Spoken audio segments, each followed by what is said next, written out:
Our CES 2019 coverage is made possible by SuperO, Republic of Gamers, Arosi, EK, and Patriot. Hey everyone, Andy Raffel from eTeknix.com. Now, while at CES 2019, we stopped by the MSI, I want to say booth, it was actually in a ballroom. Now, we kind of had a little look around and then there was something that caught our eye, purely because, well, personally, I didn't really like the look of it. Maybe it differs in your opinion, but let's talk about the MSI RTX 2080 Ti Lightning Z.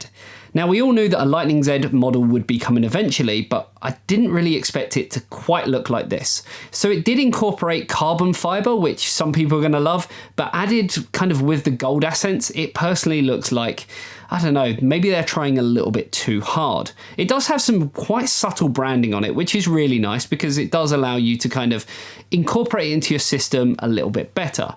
Now, it includes 3 Torx 3.0 fans, and they include double ball bearings as well. So this means it's going to be very, very quiet when running at full speed.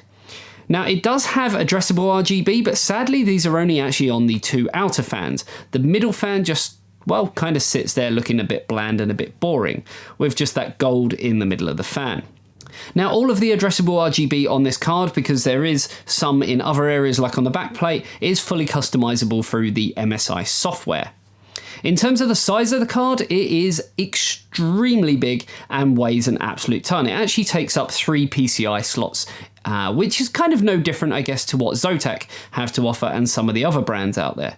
Now, because it is so heavy, it does actually include a support bracket, which is a nice touch. But I'm guessing based on what the price is going to be of this, that's pretty much what you'd expect it to at least come with some added extras.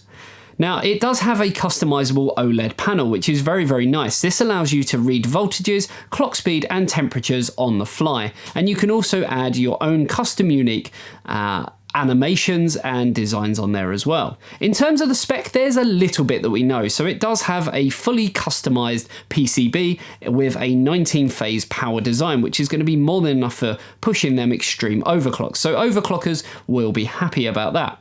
In terms of cooling performance, it does have a large heatsink and up to 8 heat pipes from what we're told by MSI. Now, it does have 3 power connectors, all of them being 8 pins. So that just goes to show exactly how much power this is going to need, which tells you that it's a pretty extreme card like you'd expect from the Lightning series of cards from MSI anyway. For overclockers, there are some other features such as voltage readout points and some other connectors that will really appeal to those pushing it and probably taking off that ghastly cooler.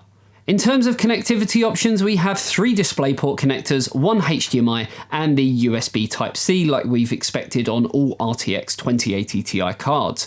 This is obviously for NVIDIA Virtual Link.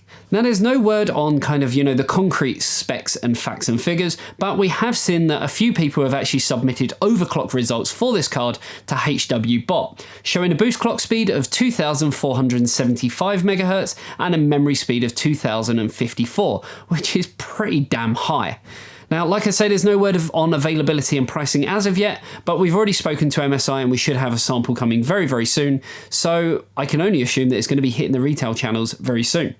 Let me know in the comments section below if you actually like the design of this card. I'm pretty sure it's going to appeal to overclockers more than it is for average users because they're going to be the first ones to take off that cooler and run it under LN2 or dry ice. Like I said, let me know in the comments section below. Personally, I didn't really like it, wasn't a big fan of the gold, carbon fiber and addressable RGB, but hopefully it's more about the performance than it is about the aesthetics. Other than that, be sure to check out the rest of our CES 2019 coverage, and I will see you guys in the next video. See you later. Bye-bye.